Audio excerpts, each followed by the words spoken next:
Otto was the first hurricane ever known to have hit Costa Rica, and it caused a national emergency to be declared. In a tweet, Costa Rica's president said that at least 9 people had been killed and 2,500 evacuated. He declared 3 days of national mourning. At least another 6 people are also known to be missing. Serve two main purposes: our own personal growth through exploration and community immersion, and to serve the community to which we immerse ourselves in, to be a part of that community and build lasting relationships. It only seemed natural after Hurricane Otto that we commit an Aventura project to Bijagua, one of the towns severely impacted by the storm. This is our account from that experience.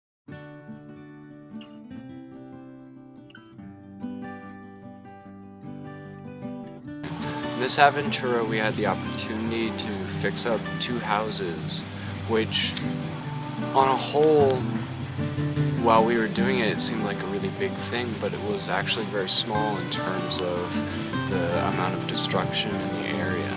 And a big part of the project is figuring out connections that we can make to have references to continue working and coming back, and have groups return to work and further deepen the connection that we have with the people here, as well as continue working and meeting people of what happened after the hurricane. Literally got to see the comparison between what it was when we arrived and what it was when we left. Giant piles of mud everywhere, sticks and dirt and rocks, and plugged up everything, and water wasn't working and all that kind of stuff. And then when we left, I mean, it was definitely something that was manageable with a guy who also had a job and also had a family to take care of.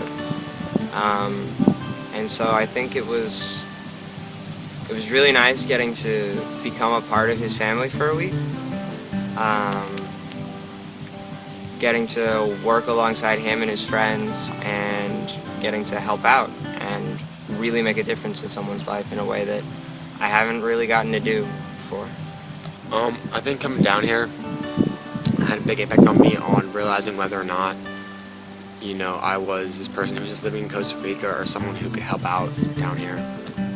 As I've been told, you know, you're either a tourist or you're a worker, and so I came down here and did a lot of work helping out with the house, and it felt really good, you know, to feel like a part of the community and joking around with a lot of the ticos down here. Felt really good.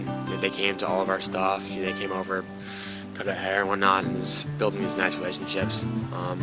Just a connection that I had formed with a lot of the ticos, being able to joke around with them all the time, and being able to spend time with them, and them wanting to, you know, take their days off and spend them with us was really awesome to see. They're so giving and so open to having us. It's really cool. So for me, working on the house was actually a different thing. I've never done that before. Sad to see how impacted he was due to the hurricane. His house was completely ruined. It was still standing, thank God, but the inside was a complete disaster. His workshop was covered in mud, so having to fix all that, it was tasking and, well, difficult, but very, very rewarding. The biggest surprise for me was to see people who I didn't know and who probably would not have come to help. They were helping him just because we came there and we gave them the initiative to help. So that was also the biggest and most rewarding thing I've seen. I think that there's a lot of things that stood out, but what stood out to me most or surprised me most was just like that I would meet people and be almost like meet people who would have been like some of my close friends back home here in Costa Rica, in a small city, town.